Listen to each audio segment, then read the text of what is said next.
Well, we did an item recently about the stamps that have been issued in the Isle of Man and beyond. Of course, they'll be selling elsewhere to do with the Freemasons. And while I was talking with the provincial Grand Master, we got invited to have a look around. And of course, I said yes, because years ago you'd never have cameras in here. I mean, that's fair to say, isn't it? Mind's change is huge, really, now. It is. It is, though it's a reversion to the openness of Freemasonry prior to the 1930s and prior to the persecution of Freemasons by both fascism and communism. Let's talk about this building, because we always assume that it was in fairly good nick, but you say it hasn't always been like that. In fact, this room particularly was in disrepair. It was in a very poor state of repair, in common with so many public buildings or buildings owned by large organisations. Not much money is spent on maintenance. Money is spent upon soft furnishings, the nice-to-haves, the things that you see, but basic planned and preventative maintenance. And forgive me if I sound like a crusty old building surveyor, because that's what I am. Yes, we do, yes. And it was in a sad state of repair, and I'm fond of telling people that when I became the head of Freemasonry on the Isle of Man, the roof fell in on me, literally. What, in this room? Wasn't the roof. The ceiling. The ceiling collapsed. Not in total, large sections that would have done a lot of damage had somebody been standing under them when they came down. But it had to be totally repaired, and we took the opportunity to deal with all the things that had been worrying me for a long time, to improve the building. And a few surprises. 4 surprises you found, anyway, at least lit up your life almost. 4 surprises. 4 beautiful leaded light windows that had been concealed, and when we uncovered them, it took everybody by surprise. Well, on the outside and inside, so no one could see them from the outside? No. And what do you think that was all about? I think it was, well, I'm pretty sure now, because our oldest surviving member, of whom we're very proud, Bert Winkle, who's just celebrated his 100th birthday, Bert was telling me that after he was initiated into Athol Lodge and before embarkation in 1939, he remembers the windows, and he believes that they were covered up as part of the blackout provisions during the Second World War. Right. So lots of things, we covered them up and forgot about them.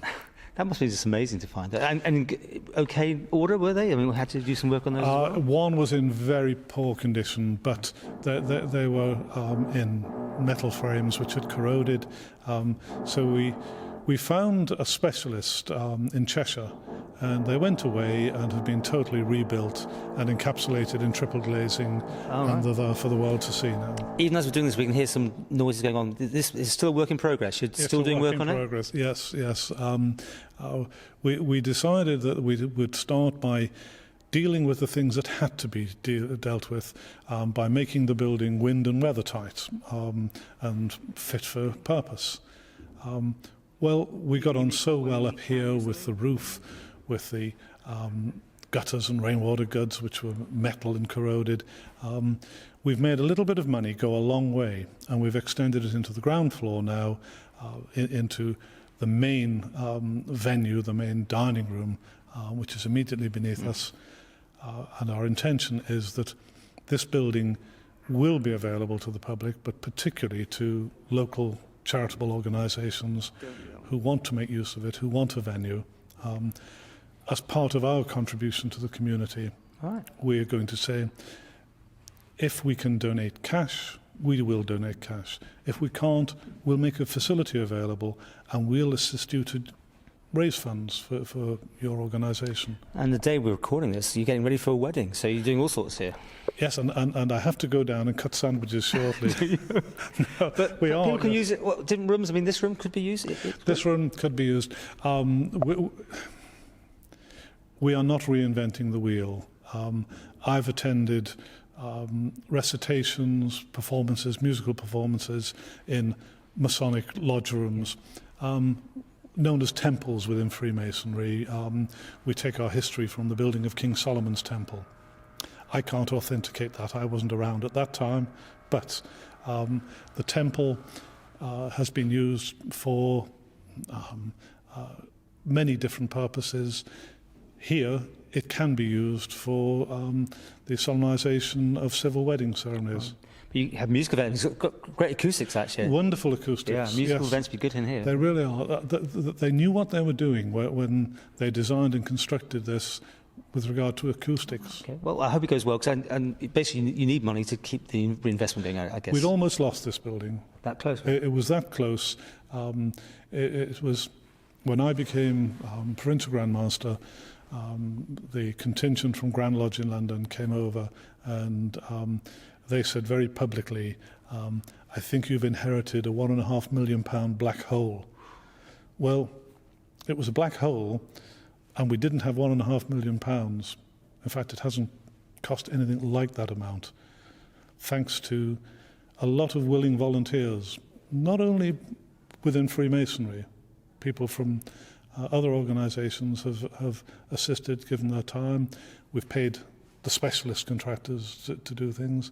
And my objective, is, before I shuffle off this mortal coil, is that we'll leave behind something of which Freemasonry and the community can be proud. Okay. Now, if people want more information about what you've been talking about, is there a website, or do people ring somebody? Yes, and easily found, freemasons.im.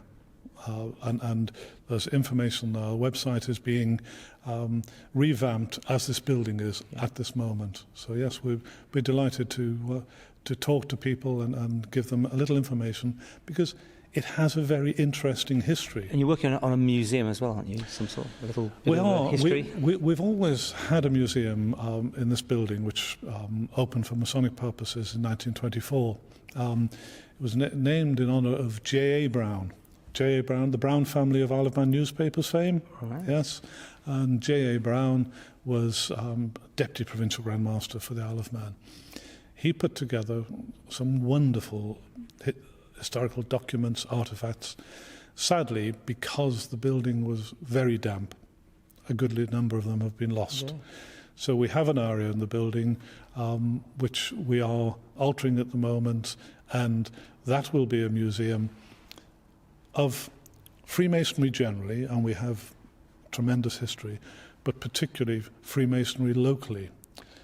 And if anyone's got things watching this, would you be interested? Be very interested. And some people have been kind, and they've brought along things that they thought were Masonic memorabilia. We've been able to identify them as belonging to other organisations and pass them on to, because a lot of organisations that were active on the Isle of Man elsewhere borrowed from Freemasonry. Their regalia was somewhat similar to ours. Okay, well, fascinating, and maybe we'll come back. Although it looks great in here now, I think, as we hear from the drilling, there's other bits going on. And have you got, the end date, or was it just going to keep going? What will keep going is maintenance of the building, keeping it in good order, which is vital. The end date is the end of this year.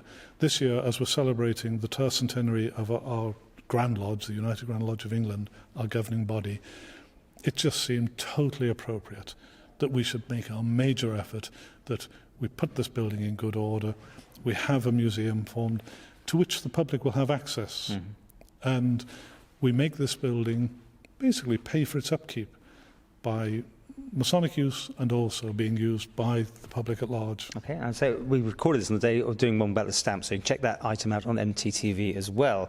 And we wish you well, and it's certainly a fantastic, I say the acoustics in here just amazing. Well, you don't have to just wish us well, Paul. Are you a handyman? Painter and decorator? This is what I do. This is about it. But Freemasons, was it .im or Freemasons.im? There you go. That's our website. Have a look at it. Yes.